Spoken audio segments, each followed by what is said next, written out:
Hello out there, internet peoples, and all of the fans that we're hopefully getting. Which should be like 3 or 4 people. But, welcome back.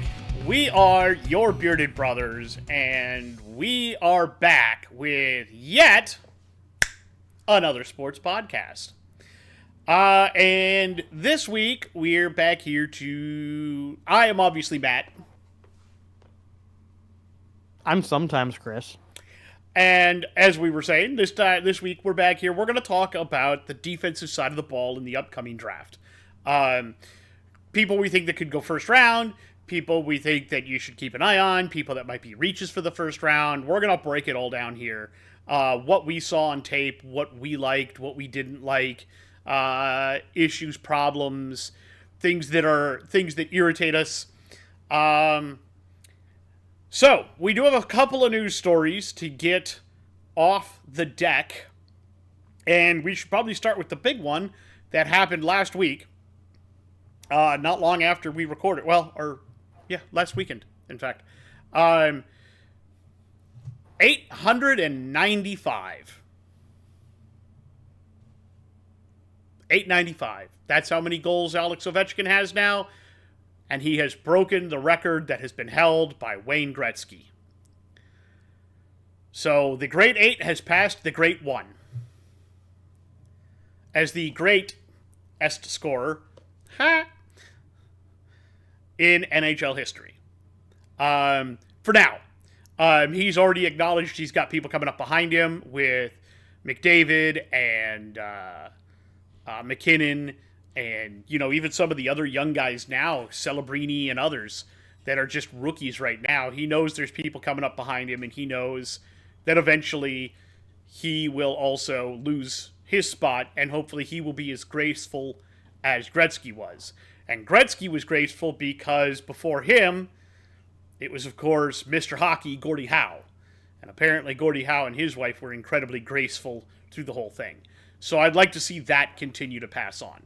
After he scored the goal, I watched it, they literally stopped the whole game, dead in its tracks.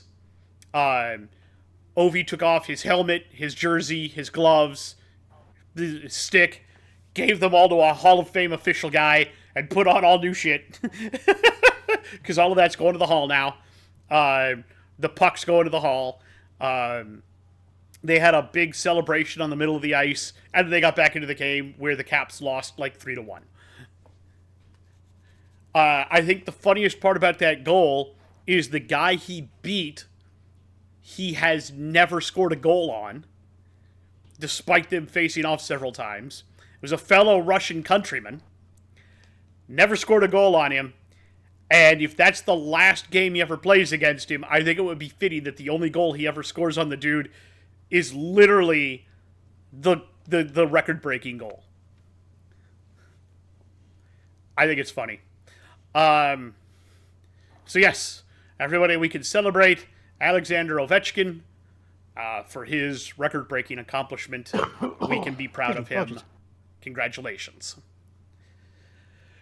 All right, outside of that, little bits of news. Houston extended Jalen Petrie. Mm-hmm. And the Browns have re-signed their magical quarterback. Veteran, yeah. Yeah, magical veteran quarterback. Unfortunately, that means that we do not get the Flacco. Nope, Flacco. At this point, I don't even know what we're going to do for our veteran pick, because there's not much left. Gonna be blunt. Are we even going to go with a veteran pick? Are we just going to draft a rookie in the thing? Might just draft a rookie in like the 3rd or 4th round. I don't fucking know. I don't know. We have a 3rd round pick that we could use on it. I guess. I just don't know who it would be.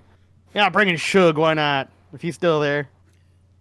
I doubt he will be. No, I think he'll go in the 2nd. As of an hour ago, Saints QB Derek Carr dealing with shoulder injury. Availability for 2025 in full question. Apparently, he's considering needing shoulder surgery. That would take him out for the whole season. The whole season. So now it's very possible at the number 9 pick that they could pick a QB. Jackson Dart is the expected 100%. pick now. Now, if you're the Steelers, now you're sweating. Yeah, because you're trying to get down. You want to lock down Aaron Rodgers because now it's possible Rodgers could actually decide to go to the Saints instead. Yep. 100%. So, interesting choices. Very intriguing. I don't know how I feel about that now. Neither do I. We'll have to see. If I'm the Saints, I think I'd prefer drafting like Dart at 9. To be honest, if he's still there, yeah. I'd take Well, him he at should 9. be at 9. He should definitely still be there. But I think he's a rising stock. I think he should be taken at 9. I honestly, there's a lot of people that have him over Sanders at this point. The more I've watched of his tape, the more I've been impressed enough to go, I can understand it. Either I way, can understand it. Dart or Sanders, whoever is there, I think they should take him. Yeah, That might mean that Shug creeps into the round when the Steelers pick. that's possible. Yeah, And I don't think that would be a bad. That would be a good pick for him. That'd be a good Yeah. pick for him. Yeah, he's got a big arm, and I think that would be really. he's good a little for him. older too, so he's Yeah. already kind of been there, done that. Yeah, exactly. So, I kind of like that. I kind of like that. I kind of like it too. We'll see though. We'll see. We'll see. Outside of that, I don't really have anything else that I thought was major news. Nope, not really. Alrighty. In that case, let's move ahead into the draft and see what we got here. So we are going to start with the edges. Edge slash defensive end slash outside linebacker. That's why they call them edges now, is because So they defensive kind of all end and outside converted to one now. linebacker are kind of hybrid at this point. Yeah. But there are some that do better with their hands in the dirt and some that do better upright. Yep. And I think And then there are those rare few that can kind of do it all. Yeah. I think you and I have the same, and we should have the same first pick for the edge. And Yeah, that's he's my duh.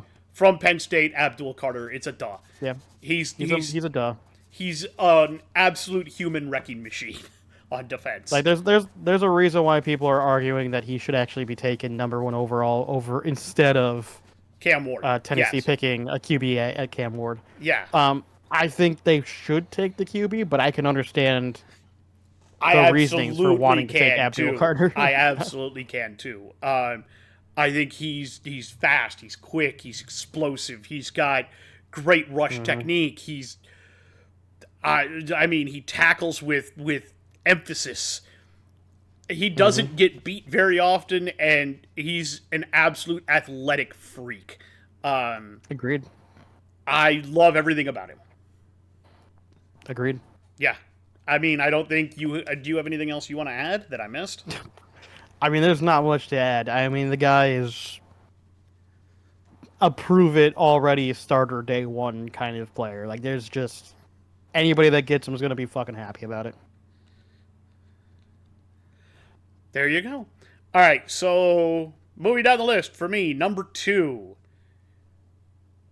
from Tennessee, I have James Pierce Jr. I get it. Some people have him lower because he's had some injury concerns.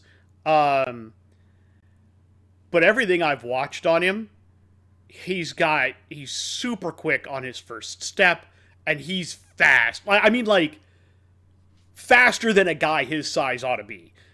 Chases down plays from behind.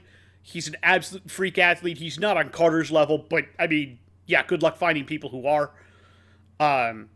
He's a decent tackler. Sometimes needs to work on some of his tackling technique.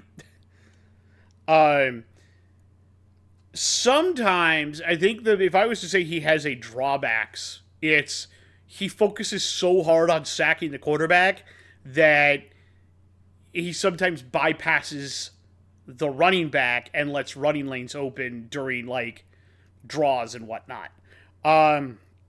Also, he needs to work a little more on his technique, on his shed technique, for when his athleticism fails. Outside that, I absolutely love the kid. I think he's going to be an absolute stud at the next level. That's fair. I get it. I don't agree with the placing, but I can understand it.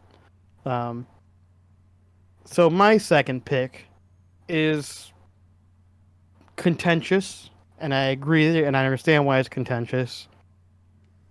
So at my second pick, I have a kid out of Marshall, Mike Green. He's on my list. He's Um, not second.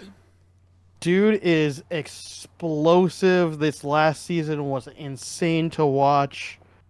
Obviously, I can understand why people don't have him higher up because, well, those off the field issues, if they are true, is incredibly concerning. Um, if they're not true and a team does their due diligence to find out that he's clear and he's actually good to go, then I think him being at my second makes a lot of sense because he's another, in my opinion, day one starter that's just ready to go. He's not as good as Abdul Carter, but he's not, in my opinion, that far off in reality. I think the biggest concern just comes to those off the field issues, and that's the only reason I think people have him dinged down. And I get it. That is But as one of the far as reasons I dinged him down. yeah, but as far as his athletic ability and what he can do on the field, absolutely insane. And that's why I have him at my second. So I'm trying to grade him specifically just on his I got ability it. to I play the got it. game. No, I got it. Yeah. So So my Yep. number 3, unless you have more to go. nope, that's all I All gotta right, say no, about it. I'll get to Green when I get to Green, but yes, his off the field issues are one of the things I dropped him down for. There's a couple of other little things that I'll talk about when I get there. But my number 3, out of the University of Georgia, Michael Williams. Okay. He collapses the pocket with this scary ease. Just gets right in there. He reads and diagnoses plays pretty consistently. He makes great tackles, and he's a nasty presence against the run. He has the ability to disrupt the offense without getting to the QB just by putting pressure on him and forcing throws earlier than the QB would want to throw him. And I think if I was to say he's got one major drawback, it's his first step is slow. It's not the quickest thing out there, but he's athletic enough generally to make up for it. But against top tier tackles, I think he's going to struggle a little. But the way that he continues to find and make impact plays, sticking his hands up, getting them in the lane, that kind of thing, I think he's still going to make an impact overall. That's fair. You dropped your food on the floor, dude. Okay, he doesn't care. My number is that all you gotta say? Yeah, On, yeah. Okay. My number 3 is not Michael Williams. My number 3 comes from Texas A&M and is Shamar Stewart. And man, if there's a freak athlete among edges, he's probably the most freakish. I just don't know what else to say about it outside of my only dings on him is he's still a little raw. He needs a little bit more technique, but man, you just give him like one or two more good moves, like finesse moves or even power moves, and that guy's gonna tear up the league. Like I don't know what else to say outside of he's just a freak. He's huge, he's big, and he's a lot faster than you think he is. 100%. Is that it? That's all I gotta say. Because at number 4, I have out of A&M, Shamar Stewart. When I watch that tape, he's a great run stopper. Like, he gets his arms on you and you're not getting away. Yep. And he collapses the pocket fairly well. I think if I want to ding him on something, for all the pressure he gets on QBs, he sure didn't come up with a lot of sacks. You think he would, but more often than not, he just let him into other sacks. Yeah, and that's He what would not happens. They necessarily be run the one away that from sacks him, and he's not fast enough to keep up, and winds up with another sack because he's so big and back there so quick, they're rolling away from him. Yep. At least that's what I see happening most of the time. But he causes a major disruption in the passing game by forcing the quarterback to throw that ball early. or just throw it away. What I saw on the tape from A&M, he plays inside or outside. I feel he's better on the end than he is in the tackle slot. So if I were a team, I would be drafting him for defensive end. I definitely don't think I'd move him to outside linebacker. I think he's a little too big for that. He's a little too big. I don't think he's quite got the acceleration to make that work. Yeah, no, but he's with his hand in the dirt down there. I think he's a real natural disruptor. Yep. And he's great at cutting off cutback lanes so that the quarterback, if you're chasing him, is going to run into somebody else and get sacked. Yeah, exactly. So he himself doesn't always get the sacks, which I think people might view for him as a negative, but he's always back there causing havoc.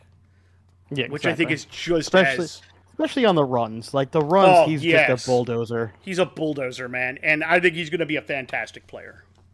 Oh, absolutely. All right, so who do you have it for? My number 4 is the kid out of Tennessee, James Pierce Jr.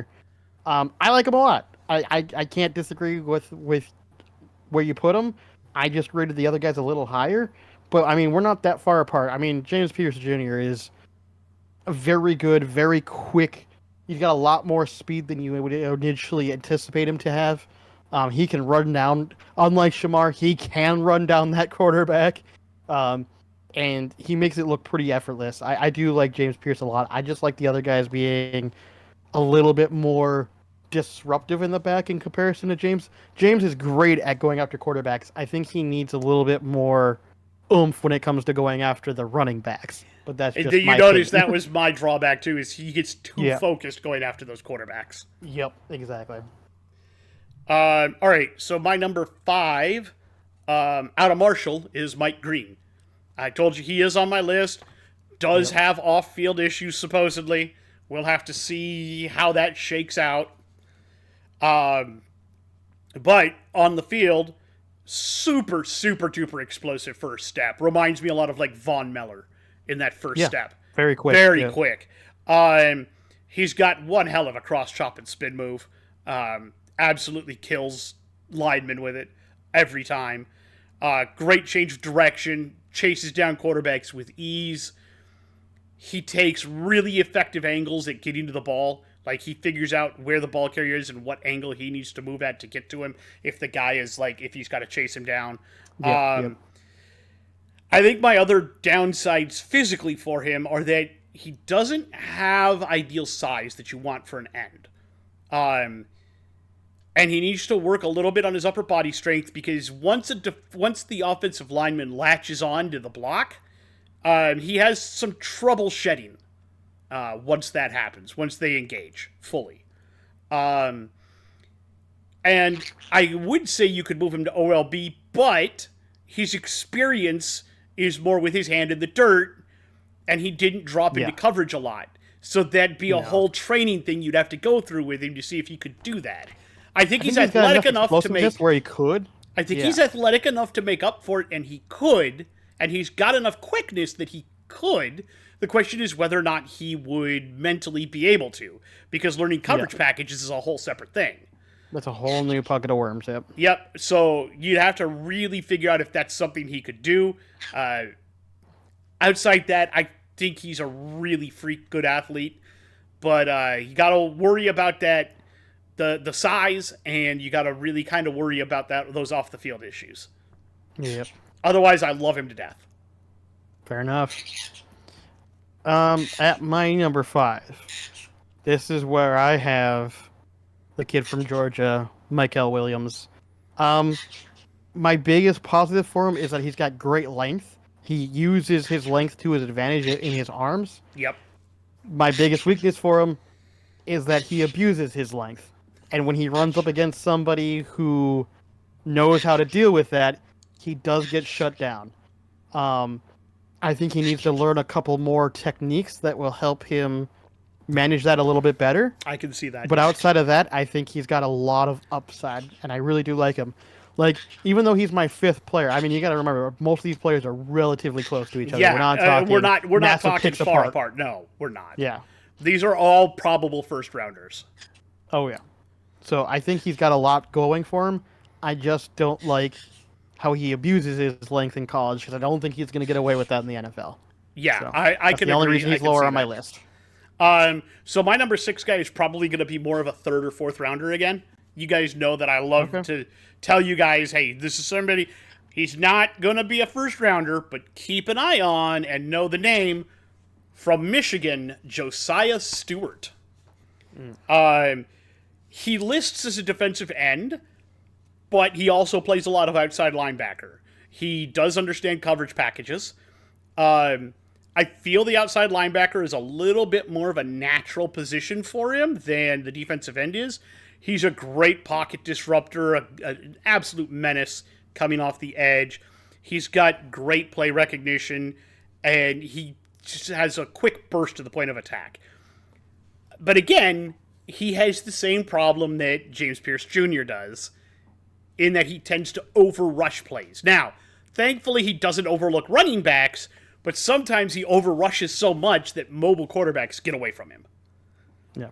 He needs to work on stopping when he sees that mobile quarterback starting to move so that he can shift. But he doesn't do that right now. He's so focused on getting to the QB that he tends to kind of go by him, and the more mobile guys can escape him. Fair enough. Fair enough. I still got 3 more on my list here. Go right ahead. Go right ahead. So I'll go. I'll just go down the list here. You're fine. Go on. I'll let you know if I think anything of them. At my number 6, potential still first rounder at this point, not at my Richies yet. I have player out of Georgia, Jalen Walker. The other side. Some people have him listed as a linebacker. I could not disagree hard enough with that. I listed him at linebacker.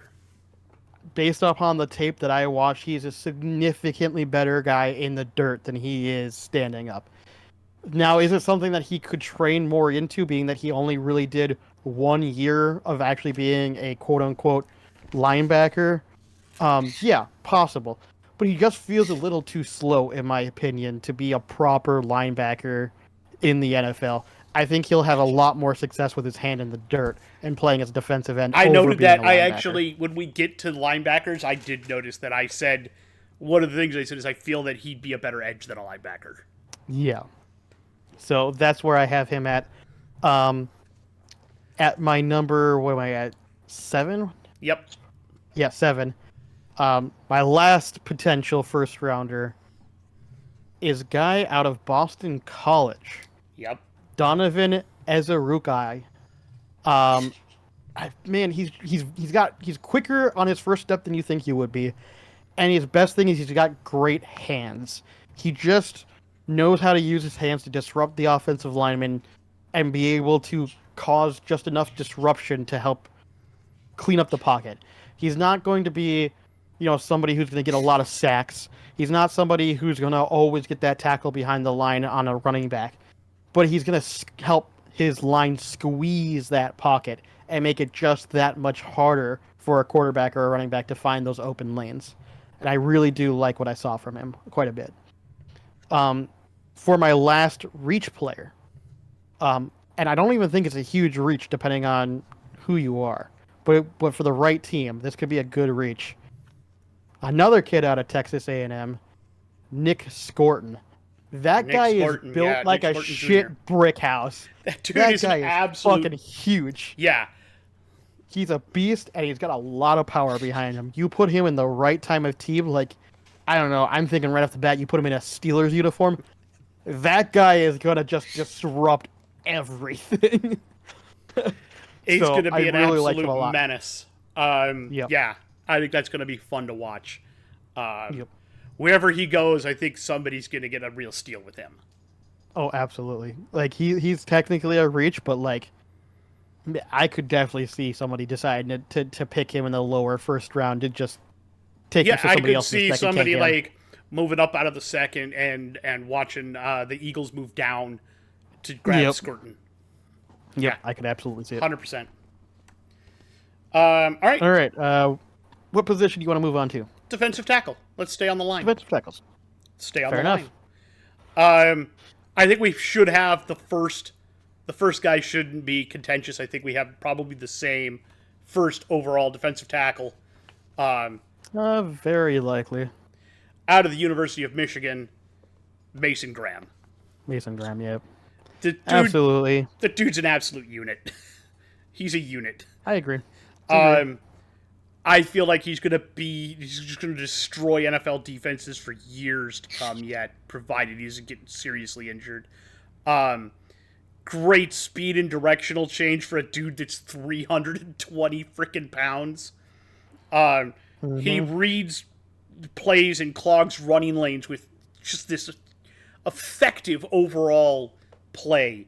Um, he affects the passing game without needing to sack. Again, he's got those big long arms, reminiscent of like a Watt, that he just sticks up Yep. there into the passing lane.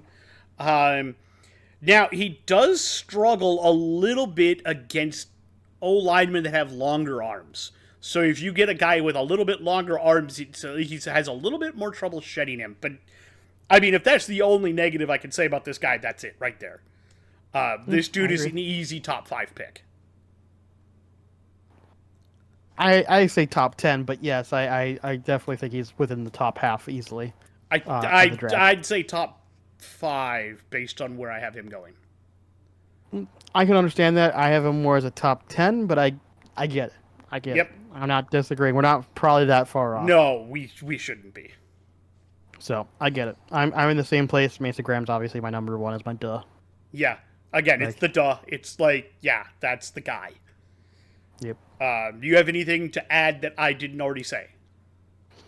Um, Honestly, not really. Like you were saying, I think his only real weakness is that he's has his own long arms, but if somebody has the same length he does, he has a little bit of a struggle once in a while. Yeah, it's not quite as clean for him to get off. Yeah. Um, my number 2 is probably going to be a little contentious. Um, We'll see. We'll it's see. just how I saw it. I know there's a lot of people that like other players here, but as for me, I went with a guy playing right beside Mason Graham out of Michigan. I went with Kenneth Grant.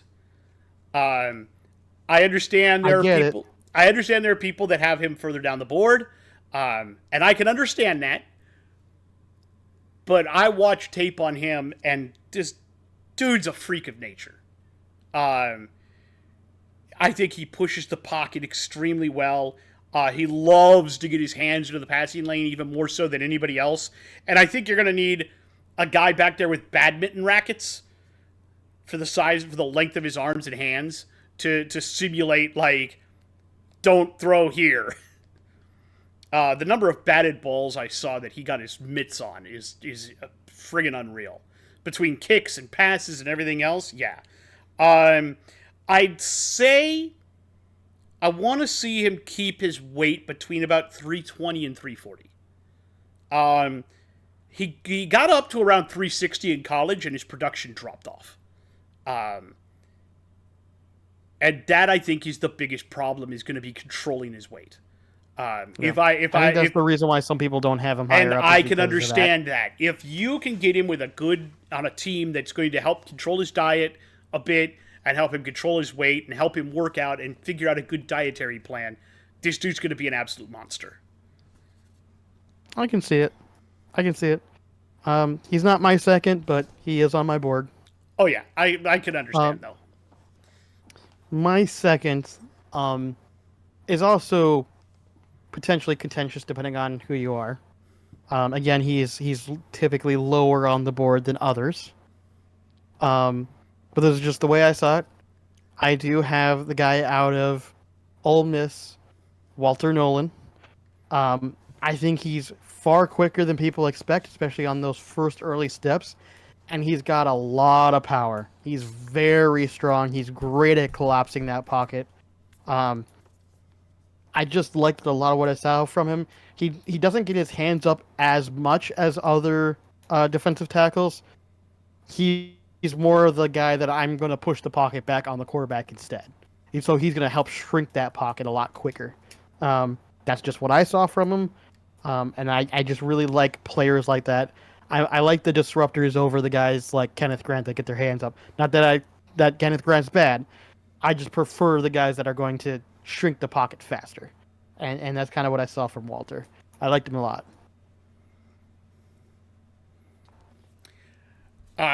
Funnily enough, at number 3, I have the dude out of Ole Miss, Walter Nolan. So to talk about what I saw, again, you mentioned it, first step, ultra quick, much quicker than you think that he's got. I think he's a really great tackler. I think he can read the offense very well. I think if I had to give a negative to him, because I always like to, show both sides of things, I think he needs to develop some technique as a rusher. Far too often he's relying on his quickness and athleticism to just blow by guys. Like I said, power. He's just powering run through people. Yeah, and I think that's not going to suit you too well at the NFL level. I think you need to develop some technique there. I get it. Outside of that, though, I think he's an absolute stud. Yeah. Who do you have at 3? At number 3, I have the kid from Michigan, Kenneth Grant. We flopped him. we just flopped him a little bit. I'm in agreement. I don't know why people don't have him as a higher up defensive tackle. A lot of people have him like near the end of the first half, even going into the second. I don't get it. I realize he doesn't have like high sack records or high tackles, but the guy just knows how to play football. Like he plays for the team, not necessarily for his own stats, and that's what I like about him a lot. Like you were saying, he puts his hands up, he's batting the ball down, he's doing whatever he thinks is necessary for the team win, not necessarily what's going to look good on paper. And I think that's what I liked a lot about his play. 100%. 100%. I love the fact that we just flipped those guys, because I could totally understand where people have one going over the other. It's my thing, and I can understand the concerns. Number 4, I'll bet you we have the same. Out of the University of Oregon, Ducks fly together, Derek Harmon. Yep. Derek Harmon. Man, every time I saw him get into a leverage battle, he absolutely crushed people. Dude, he's incredibly athletic. He's super athletic. For a defensive tackle, like, it's weird to see a guy his size move the way he does in such a fluid way. Absolutely, and he's got a pretty decent first step.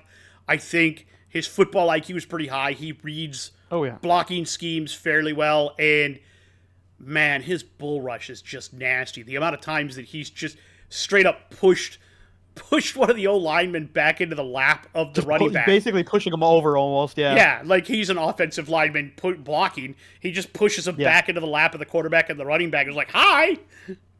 Hello, I'm here. I've come knocking on your door. I think, again, if I said that he had to work on something, it's his counter rush. It's kind of the same problem, yeah. He gets caught up if his first attempt at a rush fails. And I think he needs to work on like a secondary rush skill.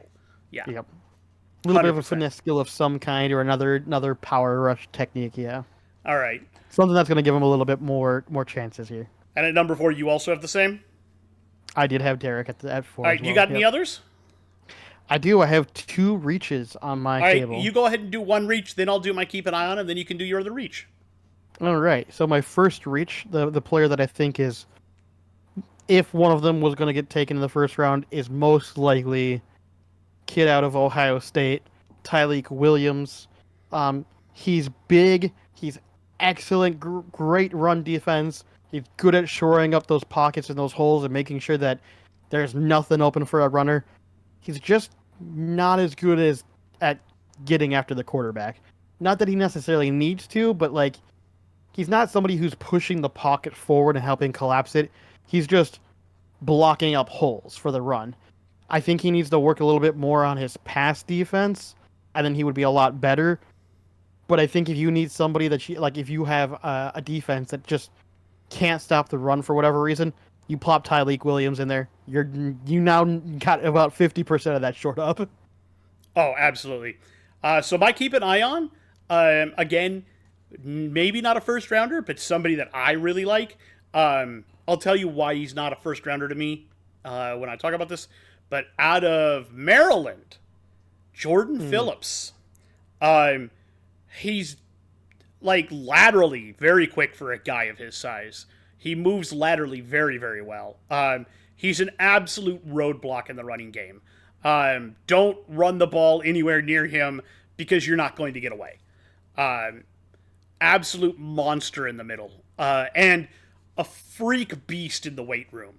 We're talking like just stacking plates, man. Now, why don't I think he's a first rounder? He doesn't finish well in passing downs. Didn't get a lot of sacks. Doesn't do that very well. And for that reason, I don't think he's a 3-down player. I think he's a 2-down player, and then if you have like a 3rd and short or a 4th and short where you're probably not passing, you got him in the game. But if you have a 3rd and long, he's coming out and you're putting in somebody who rushes the quarterback better. That's just the way I see it. I don't think he's an every down player because of that, but if you have areas where, like, yeah, we know they're running, like first down, probably putting him out on the field. If you get to 2nd and long or 2nd and medium, you might be taking him off the field because you might be getting a pass play. You know, if you're in a 3rd and long, he's probably coming off the field. But if you're in 3rd and short, he's staying out there because he's an absolute unit when it comes to stopping the run. So, if he works on that a little bit, maybe he becomes a 3-down player. And I think he's got the tools to do it. We haven't seen it yet. Who's your last reach? All right, my last reach is an interesting player. I almost want to put him in the first round, but there's too many concerns that I have, which is why I have him labeled as a reach, and why I even have him underneath Tyleek. It is kid out of Toledo, Darius Alexander. Mm-hmm. I think he's incredibly athletic. I think he's got great long arms. I think he's got pretty good technique, but he played for Toledo. Unfortunately, that just means I have concerns about high level of play. He looked fantastic against the teams he played against, but they weren't considered high caliber teams. So it's hard to know how he's going to match up against players that are the best of the best in the NFL. I think he's got a pretty high ceiling potential, but that floor could be really low depending on how it shakes out, right? I like a lot from what I see from him, but I have concerns about how he's going to stack up against that high level play. I have a guy like that in the linebackers that is very similar. Yeah. That we'll talk to here in a minute. No, I totally get it. Yeah. Figuring out Toledo. That's one of the other reasons. That's one of the other things I had about Mike Green was just Marshall. It's Sunbelt. To be fair, he transferred to Marshall, and when he was playing at where was it originally? It wasn't Bama. Where was it? Was it Georgia? It might have been Georgia, I think. That first year he was there before he had to leave. He still looked pretty good. Well, you know, there is somebody else that transferred from a power school to Marshall and turned out to be pretty damn good, and in fact went into the Hall of Fame. Couldn't tell you off the top of my head. You should know him. I'm not good at matching. I'm just not good at matching players to their colleges, to be honest with you. Randy Moss. Oh, Randy Moss. Okay. Yeah, he played at Florida. He played at Florida State. Got in trouble. Got in some off-field issues. Transferred to Marshall. Makes sense. Makes sense. All right. That sounds like Randy Moss. That does sound like Randy Moss. Let's move to the linebackers. You ready? Absolutely. I only have, honestly, 2 players on my linebacker list. So. I have 3, but one of them could be an edge. So that's fair. One of them we've already talked about, in fact. So if you want to go ahead, and I'm going to go ahead because he was the number 1 on my list, which was out of Georgia. It's Jalen Walker. He's super explosive off the edge. Loves to get after the QB. I did note that he played both edge and off-ball linebacker. But I feel like edge is his more natural position, and he's better at it. When he plays off-ball, he had some hesitation in diagnosing plays, but I could also chalk that up to only making 11 starts at that position. Exactly. He's Yeah. super raw, and he may require some time, but I think he's going to be an absolute stud at the next Yeah. level. I think the best thing to do would be to bring him in, play him as an edge, train him to be a linebacker if he can do it, and then I transition think him. his best position, I think, edge outside I think linebacker. edge just makes the Yeah, most sense. he doesn't Yeah. need to put his hand in the dirt because I think he's athletic enough to keep up if you make him an outside linebacker. Yeah. So yeah, I think that's where I play him. Yeah. Who do you have for your number one? I'm sure it's gonna be So my number two. at my number one, I have the kid from Alabama, Jahad Campbell. Dude is athletic as sin and incredibly versatile. You need an outside linebacker, he can play outside linebacker. You need a middle linebacker, he'll play middle linebacker. You just need an inside linebacker, he'll play inside linebacker. He can play, God, if you really wanted to, you could probably throw him on edge and he could still do that too. Like, the guy can play a lot of positions on the defense. He's incredibly athletic. I don't really have a lot of negatives to say about him. He's smart. He's good at reading plays. He's good at reading the quarterback and where he wants to go. He's great at filling holes. I mean, honestly, I don't have a lot of bad things to say about him. I don't blame you in the slightest. My number two was Jahad Campbell out of Alabama. I great off-ball linebacker. He disrupts passing lanes, gets into them with natural ease, has a tendency to either bat the ball down or get a pick. The biggest, everything else you said with I agree on, I think his biggest drawbacks are he bites really hard on play fakes. He can. He can. Yep. Yeah. And I think he needs to work on maintaining his zone rather than chasing a scrambling QB. Because there are times he'll break off his zone to go try and chase the QB, and it'll leave somebody open for the QB to make a play. Once in a while, he does do that. I think I saw him. So I think the zone issue is real. I think that is a problem. He did feel like towards the back half of the season, though, he started getting a lot more. Yeah, I feel like he started being more responsible. Yeah, clearing up some of those mistakes. It just felt a little bit. Yeah. All right, who's your next guy? I assume this is your reach. All right, this is my number 3. He is technically number 2. Sorry, he's my 2. He is technically a reach, but just barely. I could see him getting plucked at the very end of the first round. It is the kid out of UCLA, Carson Schwingscher. I think he's fairly athletic, but his biggest upside is his reliability. He's very responsible with the way he plays linebacker, and he doesn't get injured. He's kind of an all-down kind of linebacker. He can play all game, every time. Now, some people might say that's not good enough, but in my opinion, it is. Knowing the NFL, injury concerns are always a problem. If you want a linebacker that's not necessarily great, but very good, and is going to stay healthy, this is the guy I would pick. My keep an eye on kind of weirdly, he's not off the board, but I think people have overlooked him because he played for a tiny school. That happens a lot. Is out of Central Arkansas, David Walker. That's definitely digging off deep the board, buddy. Yep. Yeah. But the little tape I found on him absolutely plays with a chip on his shoulder that he didn't get recruited by bigger schools. You can tell. And he runs angry. He runs like he's upset at the field itself. When he's going after ball carriers, and he finishes tackles with absolute authority. Like, you're mine. He's also an athletic freak when he's out there. You're going to hear those words a lot, but this guy really is one. I think he's been overlooked. If I had to say my biggest downfalls, first, he played for Central Arkansas. Southern Arkansas and Central Arkansas. Those are not Division I schools, they're Division II schools. So, lack of competition. That means how much did he actually work on his rush skills um, while he was in college because his natural athletic prowess should have led him to Division One, but it did not.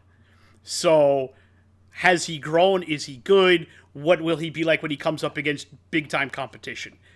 That's why I think he's worth taking a flyer on and people knowing the name of for the next level, but he's definitely not a day one pick. We're talking fourth or fifth rounder who could blossom into an absolute star. Or he could just make an okay linebacker. Or he could be a nobody. It's a very, very weird area. But overall, I think it's a name to keep an eye on. Fair enough. All right. Moving into corners. My list of corners is much shorter than yours. Yeah, I have 1, 2, 3, 4, 5 corners and 3 reaches. I only have 3 corners and 1 keep an eye on. Man, I feel like you're either undervaluing corners. I think I might be in this particular draft. It's also a matter. It's also a matter in my mind of supply and demand. What is the demand for corners in this draft? Honestly, I would say relatively you. high in my opinion, but that's just me. I just don't think it's as high as you think it is. I think it should be higher than you think it is. It might be. I think we're probably somewhere between that. Probably. But obviously, we should have the same first overall cornerback.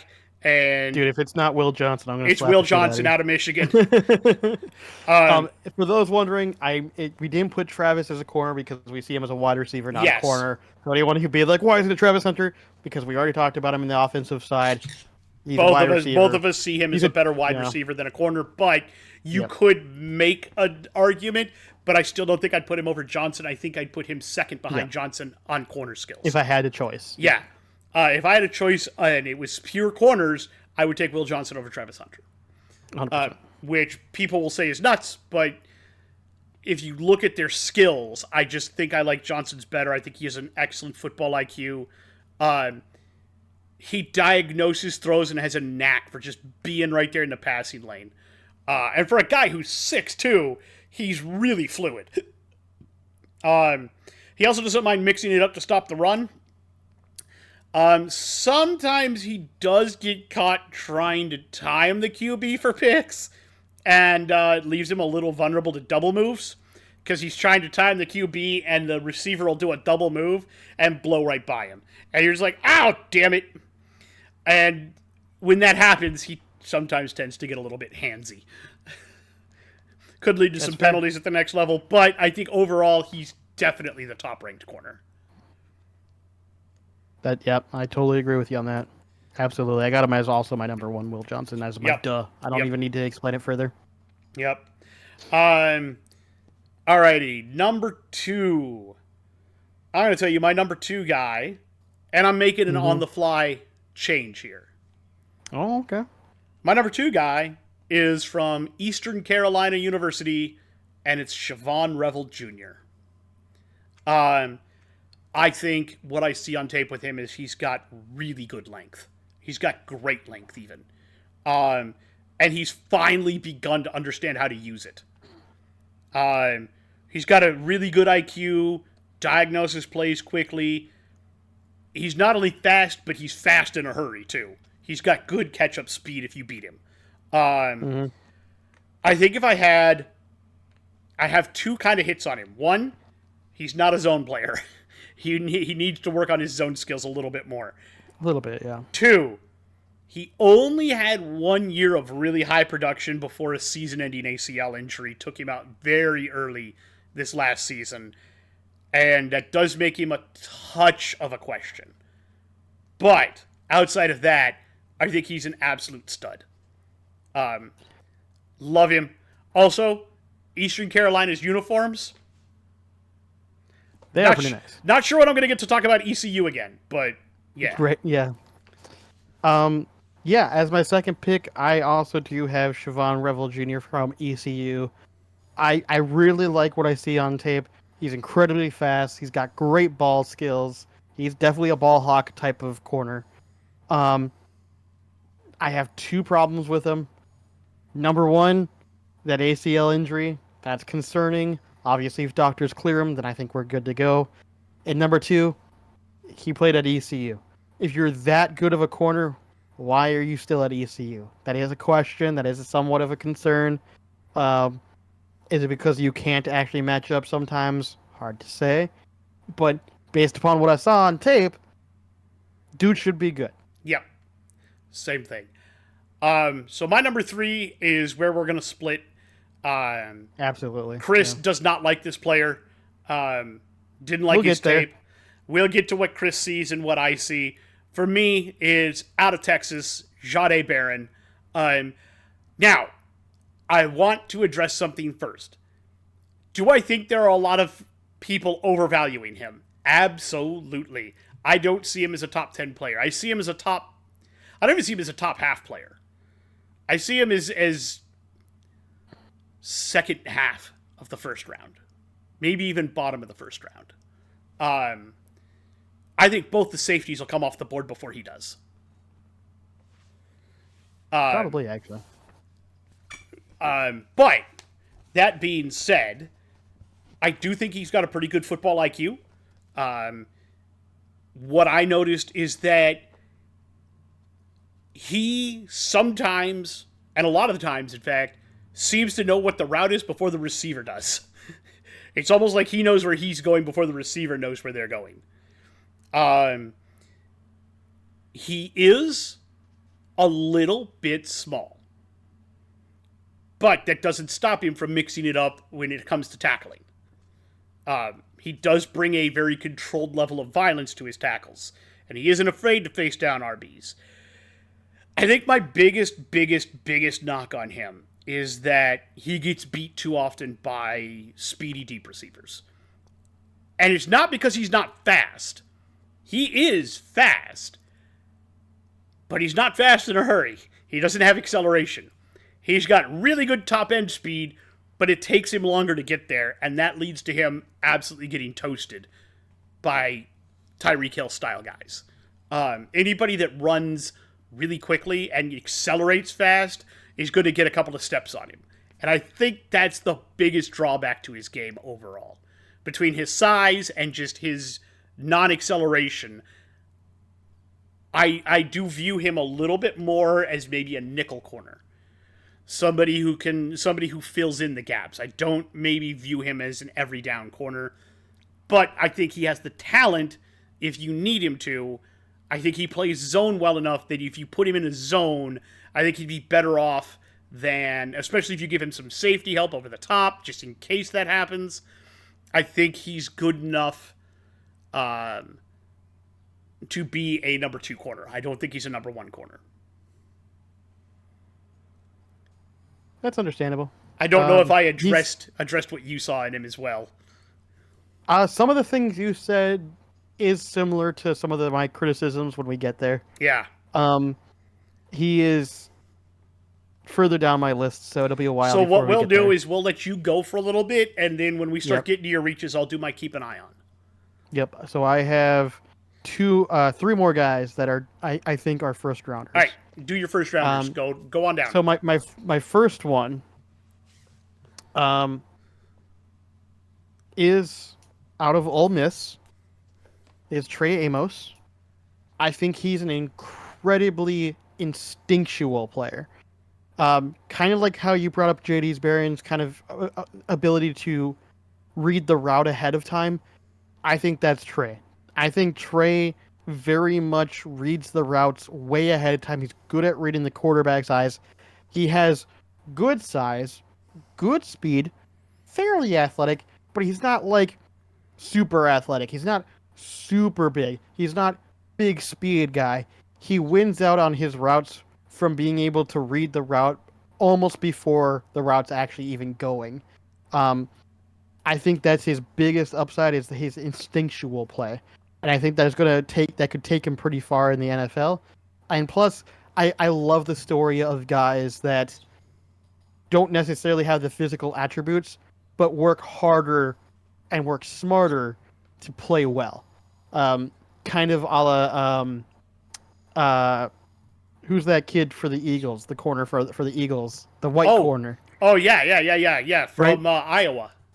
Yeah, he's kind of got a similar skill set in my opinion. Very instinctual, not necessarily the You most remember athletic last year or I the was really fastest. high on him Yep, before he got I've drafted, kind of and you were I'm all kind like, of in the, "Oh man, I think he's going to be a safety."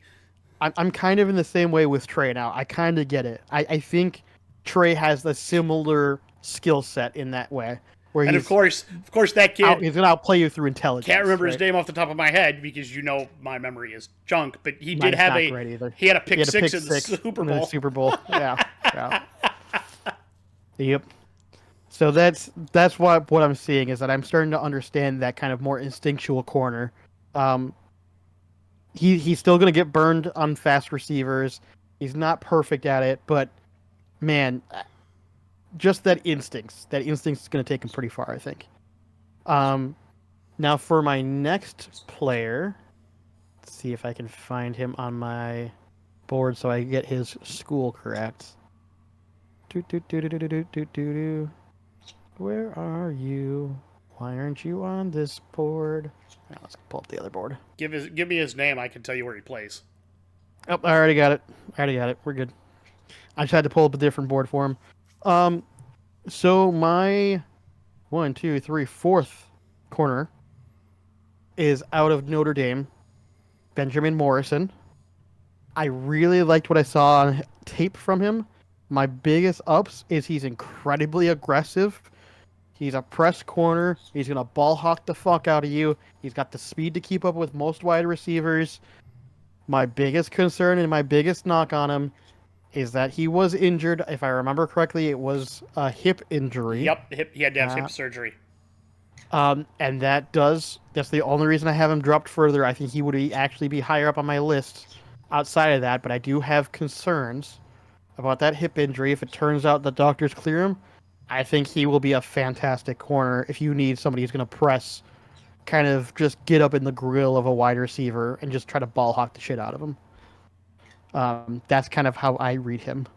And now my final um, first rounder that I see as a first rounder that some people don't see as a first rounder, which I can understand because he didn't have the greatest of pro days, to be honest with you. But based on tape, he is out of Florida State, Azarai Thomas. Um, he's definitely a press. He's long. He's lanky. My biggest knock on him, which is really concerning in the NFL, is he doesn't have as much speed as you'd want for a press corner. And I worry that that's going to burn him really hard. So he might end up having to push from being a press to like a nickel or a slot. But he's got a lot of talent. He's definitely big enough to bully some shorter wide receivers out of their spots. So I like what I see from him, but that speed is a little concerning for me. Yeah, he's not exactly the fastest. Mm-hmm. Mm-hmm. All right, I'll do my keep an eye on real quick, and then you can do your reaches. Okie dokie. So my keep an eye on is out of Louisiana State University, Zy Alexander. Again, has kind of the same problem of Azariah Thomas, is that he's not fast. Not at all. But what he is a big dude at 6'2". Mm-hmm. As a corner, he's pretty large, and he has a mean streak, a mile long. Like, he loves to get in there and mix it up and be a physical corner. So those larger, sometimes a little bit slower, physical receivers that you have on some teams, he's a perfect matchup for. He's going to want to go in there and just absolutely jam them up. I do believe that when he's can run with them, he challenges very well at the point of the catch. He does have 13 career picks. Now, he did have some injuries to deal with, but those were earlier on in his college career, and he does seem to have recovered from them quite well. Again, his speed is the biggest concern for me, but I think he's going to match up very well against those larger receivers, and maybe even some of the tight ends. That's fair. So I don't think he's a first rounder. I think he's a third rounder, second, third, somewhere in there. But yeah, I think he could be a pretty decent corner at the next level. Fair enough. All right, hit me with your All right. reaches. My first reach is kid out of Kentucky, Maxwell Hairston. That dude is Lightning. fast. Yeah. He's lightning in a bottle. He's incredibly athletic, but he's pretty raw. Um, I think he's only had like what, one full starter year, I think so, yeah. and even then, he went out early in September with a shoulder injury and came back late in the season. So there are some injury concerns as well. But dude, like if you want a fast corner who's gonna keep up with just about anyone in the NFL, that's him, dude. That's him right there in a nutshell. I really liked what I saw on tape. I do have some concerns about the way he was used in packages. I don't know if that was to protect him because he's so raw. They wanted to give him minimal amount of having to learn the defenses or the offenses and what they're doing. But man, what I did see was fantastic. I'm very curious to see how he's going to transition in the NFL. Oh, yeah, I think Uh, he's going to be fun to watch. Yep. My second reach. Now this is where we get to the kid from Texas, Jade Barron. Um, so I'll start off with the positives. I think he's a very aggressive corner. I think he is good at reading the quarterback, and he's good at reading what the wide receiver is doing.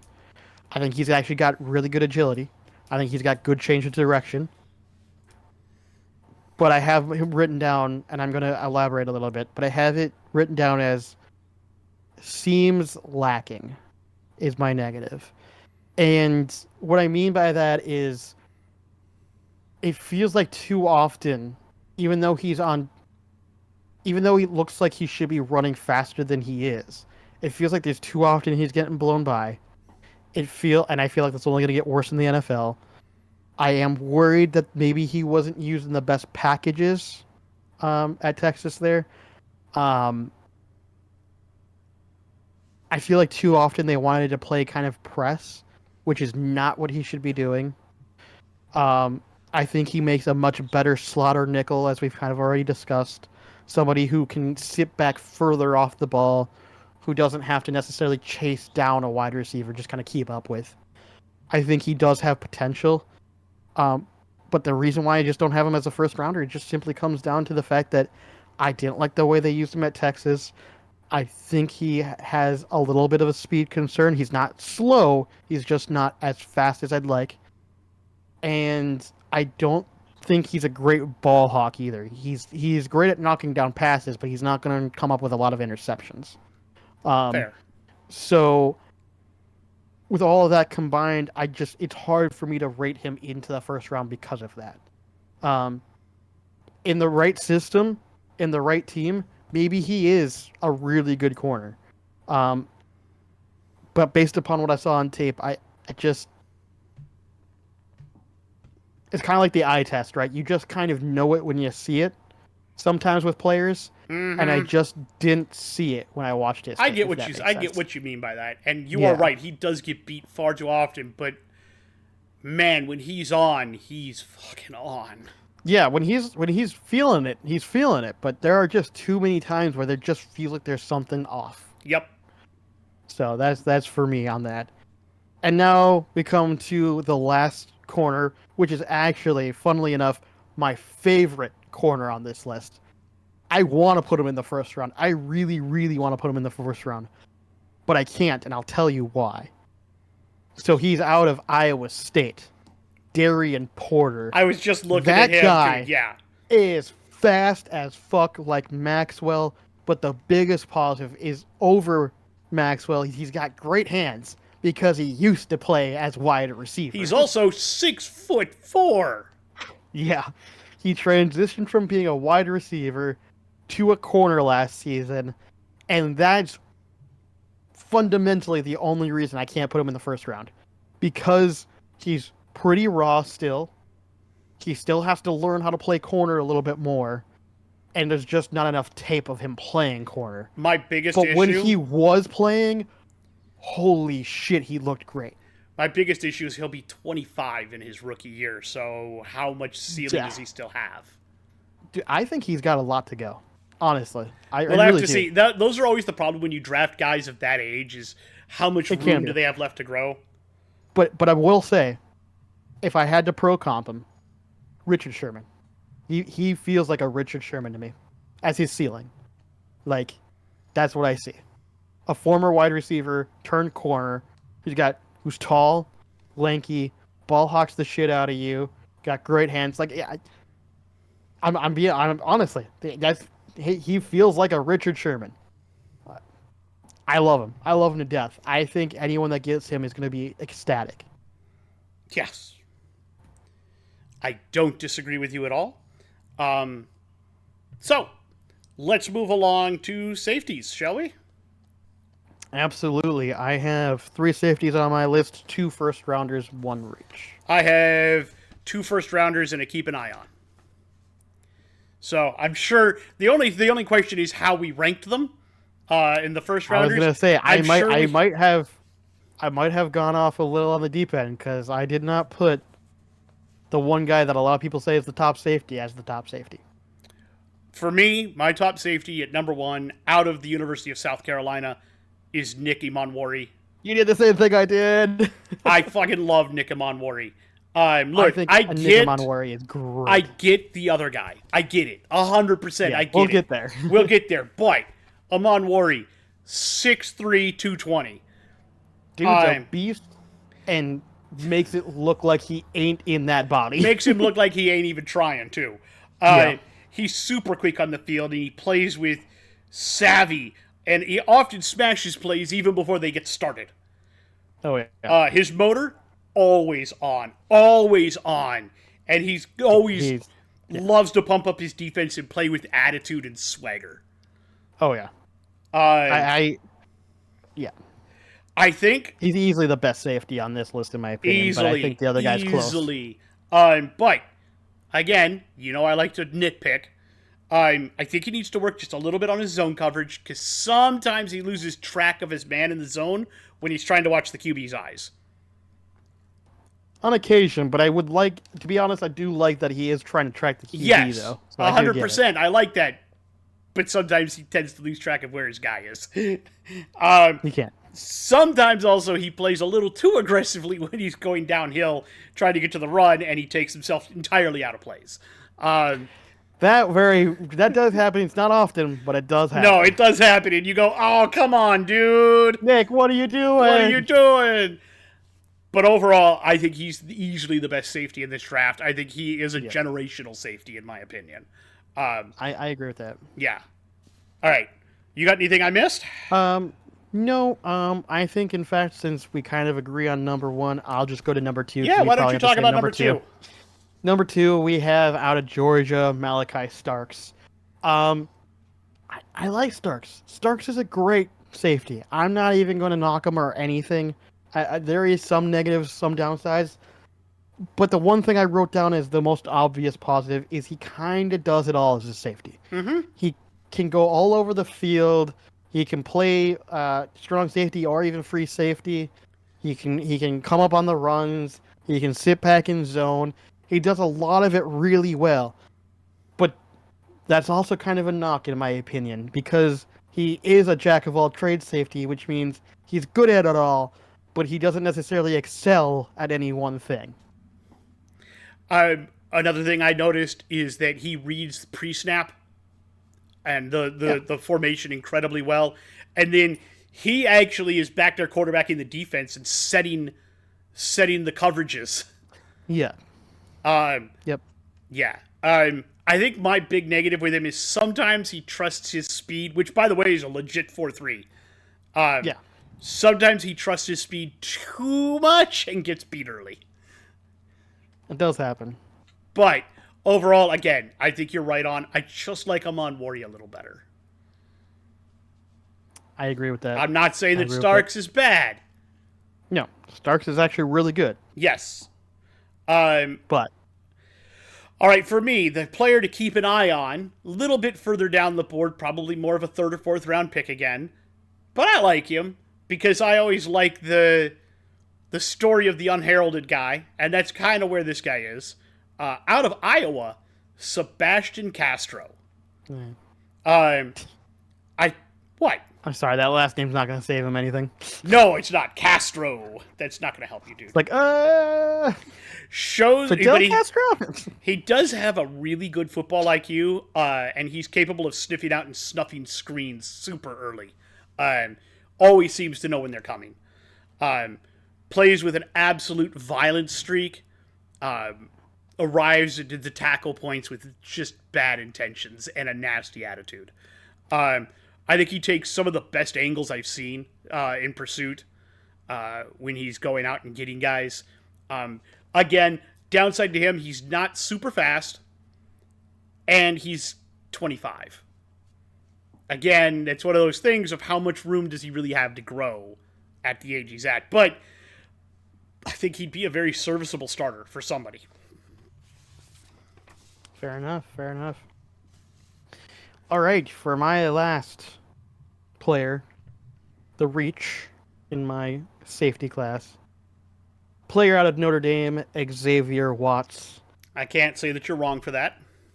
He's an incredibly smart player, kind of like you've already mentioned about yours.